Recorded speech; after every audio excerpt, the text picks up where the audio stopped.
My name is Ruby Bailey. I'm 34 years old, and I coach high school basketball in Minneapolis. It's not the kind of job that impresses people at cocktail parties. No bonuses, no glossy business cards, no corner office with floor to ceiling windows. But when I see a kid who used to keep her head down walk onto the court with confidence, when I watch a team learn how to trust each other, I know exactly why I do what I do. That used to be enough. Then I met Ethan Caldwell. On paper, we made no sense. He was a corporate lawyer at one of the most prestigious firms in the city, the kind where everyone wore $1,000 suits and bragged about 80-hour work weeks like it was a badge of honor. He came from old money, the kind where summer was a verb, not a season. I grew up in a working-class neighborhood where summer meant pickup games at the park and extra shifts at the grocery store. But Ethan said he liked that about me. I love how grounded you are, he told me once, adjusting the collar of my jacket before a dinner with his colleagues. You don't get caught up in status. At the time, I smiled. I thought it was a compliment. He had a way of delivering praise that left a strange aftertaste. It's refreshing, he'd say, dating someone who doesn't need to prove herself. Or, you're so emotionally open. Most women in my world are hardened.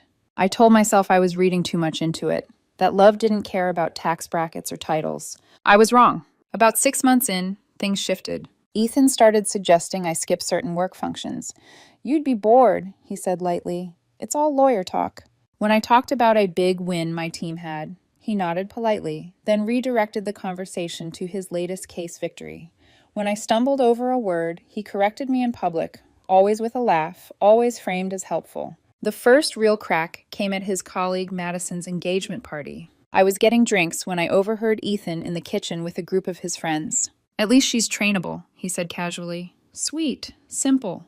They laughed. Remember the consultant I dated? He continued. Now that was exhausting. I stood there holding 2 glasses of champagne, my chest tight, my hands shaking. Later, when I confronted him, he smiled softly and touched my arm. Ruby, you're being too sensitive, he said. It was just guy talk. You know I adore you. I let it go. That was my first mistake. After that engagement party, I told myself I'd misheard him. Or maybe he didn't mean it the way it sounded. Or maybe, this was the one I clung to the hardest. Maybe it was just a single careless moment, and I was being unfair by letting it stain everything else. That's what Ethan was good at. He didn't have to raise his voice. He didn't have to threaten or slam doors. He could make you doubt your own reactions with a smile and a warm palm on your shoulder, like you were the fragile one for feeling pain. So I kept going. I kept showing up for him. I kept making room for him in my life, like he hadn't just called me simple in a kitchen full of people who laughed like it was entertainment. And then came my friend Jake's 35th birthday. It was at one of those rooftop bars downtown where every surface was polished. Every drink had a name you couldn't pronounce, and the menu prices looked like a prank. The kind of place where the lighting was soft enough to hide flaws, and the music was loud enough to prevent real conversation. Ethan loved places like that. He walked in like the room had been waiting for him. Tailored blazer, perfect hair, that easy smile that made strangers lean closer. I, on the other hand, felt like a guest in someone else's life. I wore a dress Ethan had picked out. Black, sleek, expensive. He'd said it made me look elevated, and the word had scratched at something inside me, like I was a project. We greeted Jake, took photos, did the usual small talk. Ethan floated from group to group like a politician, laughing too loudly at jokes that weren't funny, slipping his business card into conversations like it was a reflex. I stayed near the edge, chatting with a couple of old college friends, trying to keep myself relaxed. Then I noticed Mike, one of my closest friends, standing a few feet away, watching me with a strange expression. Mike wasn't dramatic. He wasn't the type to stir trouble. If he looked uncomfortable, it meant something. He waited until Ethan drifted across the room, then stepped closer. Ruby, he said quietly, can we talk for a second? My stomach tightened immediately. Nothing good ever followed that tone. Yeah, I said, forcing a casual smile. What's up?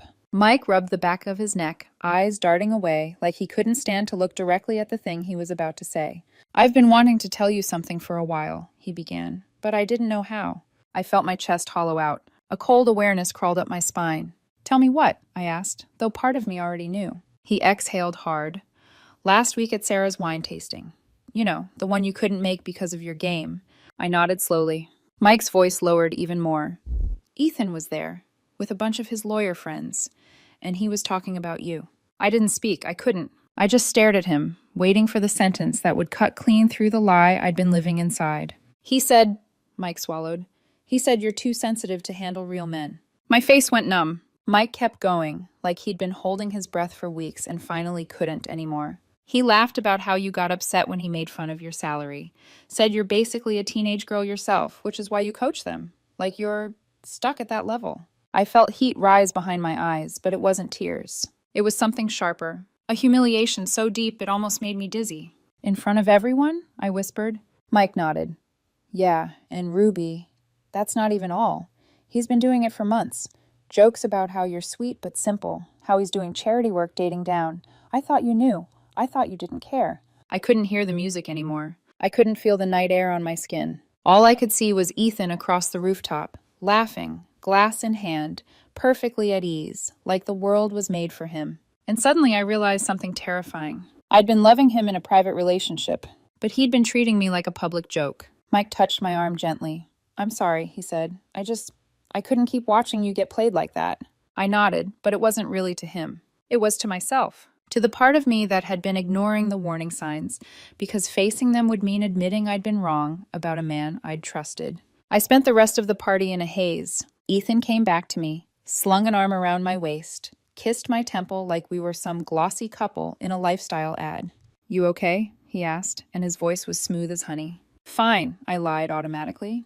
And then I watched him, really watched him. Not as my boyfriend, not as the man I'd defended to my friends, but as a stranger whose mask I'd been too afraid to tug at. I noticed the way his eyes flicked upward when people talked, evaluating, ranking. The way he interrupted me to clarify what I meant, like I couldn't be trusted to speak for myself. The way he laughed when I told a story, not because it was funny, but because it made him feel superior.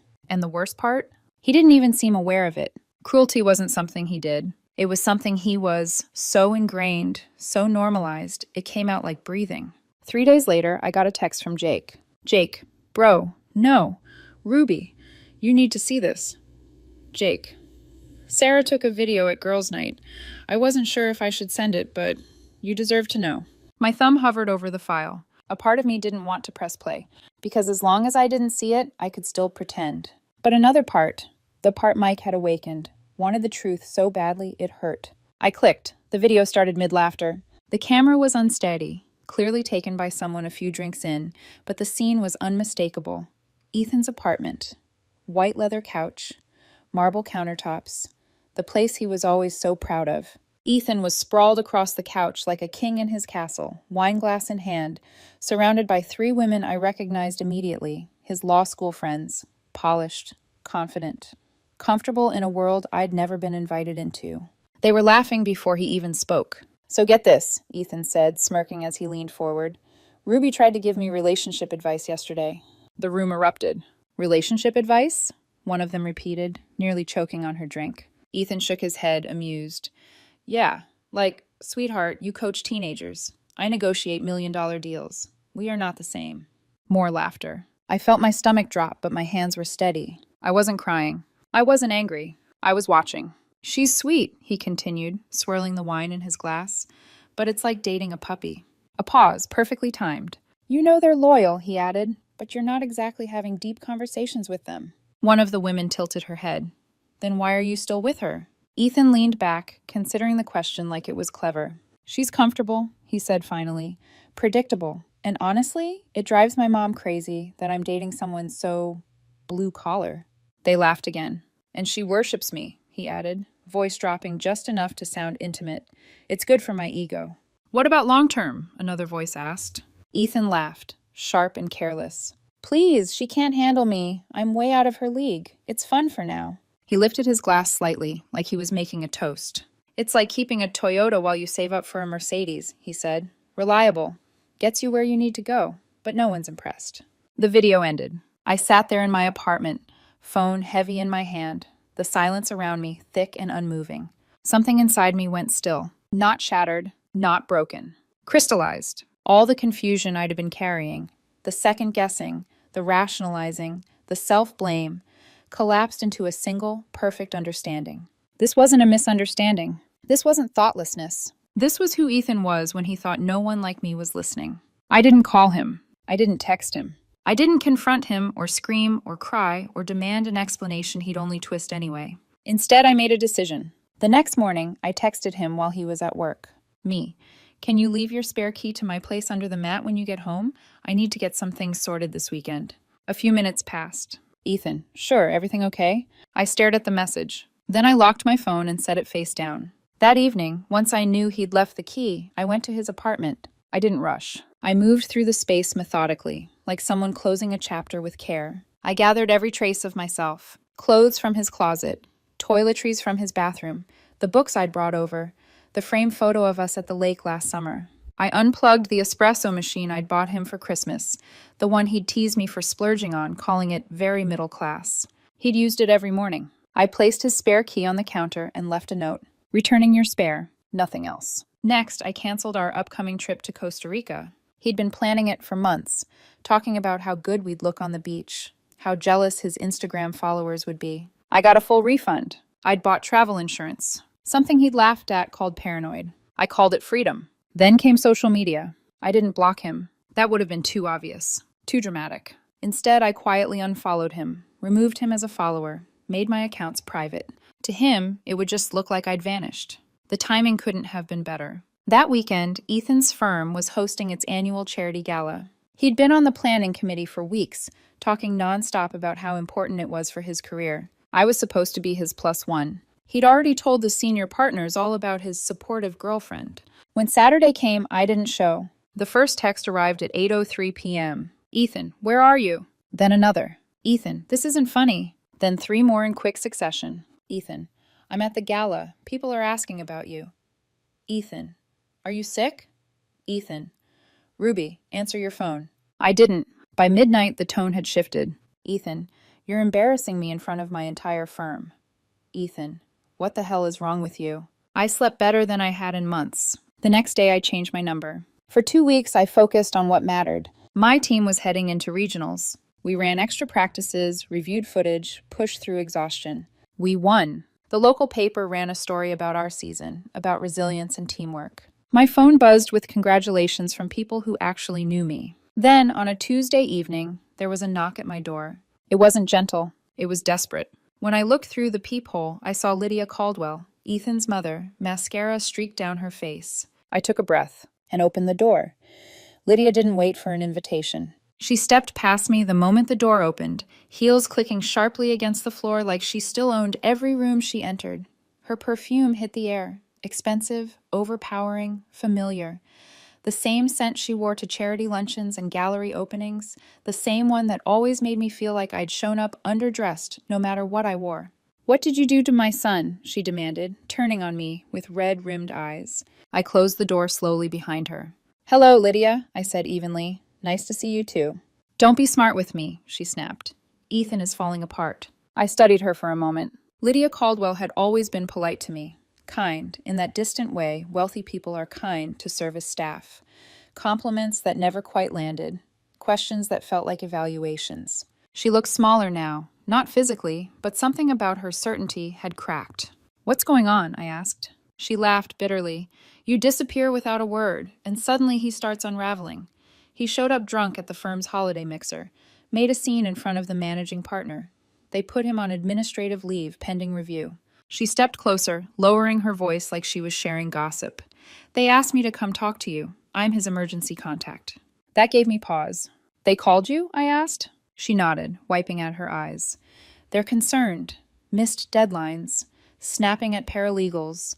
Clients complaining. Showing up smelling like alcohol. I leaned against the counter, folding my arms, not defensively, but to steady myself. And you think this is my fault? I asked quietly. She hesitated. You don't just leave someone like that, Lydia said, without an explanation. It's cruel. I looked at her for a long moment. Then I said, would you like to see why I left? Her mouth opened, ready to argue, then closed. Yes, she said finally, I would.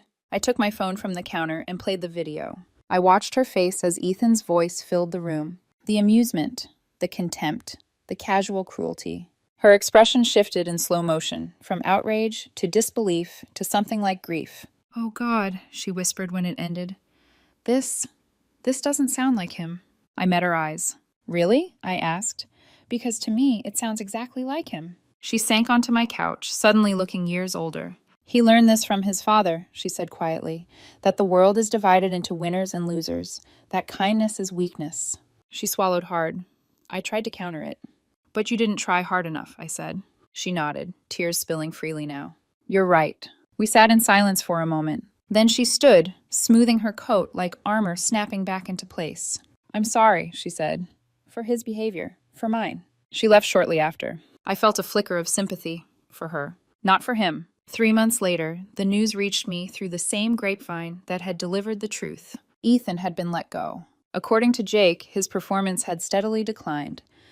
After I disappeared, he alienated clients, missed deadlines, gave the partners no choice.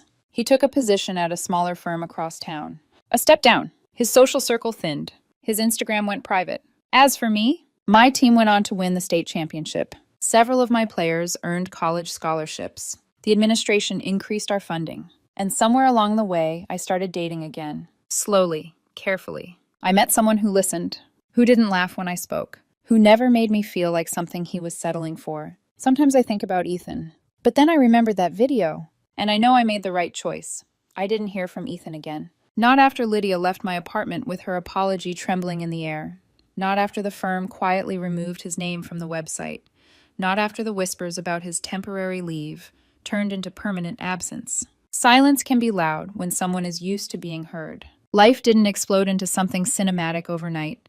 It unfolded the way real healing does, slowly, unevenly, without announcement. I kept coaching. Early mornings in the gym, the smell of sweat and hardwood, the echo of sneakers and laughter and frustration and triumph. My girls were hungry that season, hungry in a way that couldn't be taught. They trusted each other. They trusted me. When we won the state championship, they tackled me at center court, laughing and crying and screaming my name like I'd hung the moon. The local news ran a feature on our program, not just the wins, but the culture, the discipline, the belief. People congratulated me for weeks. People who knew my name without needing Ethan attached to it. That's when I met Daniel. At a coffee shop near the school. No dramatic meet cute. No sparks that set the room on fire. Just a quiet conversation that didn't make me feel small. Daniel teaches art at a middle school across town. He paints murals, bright, joyful ones, and volunteers on weekends. When I talked about my team, his eyes lit up, not with evaluation, with interest. He came to games, sat in the bleachers, cheered like it mattered. One afternoon, I walked into the gym to find a massive banner hanging over the bleachers. Victory through teamwork. Daniel had made it with my players. I laughed when I saw it. Ethan would have called it cheesy. I called it perfect. Months later, Jake told me Ethan still tells people I ghosted him, that I disappeared without explanation, that I blindsided him. I'm sure he believes that. People like Ethan don't see exits as consequences. They see them as betrayals. But here's the truth I learned the hard way. Some people don't deserve closure. They deserve distance. I don't wonder anymore if Ethan understands why I left.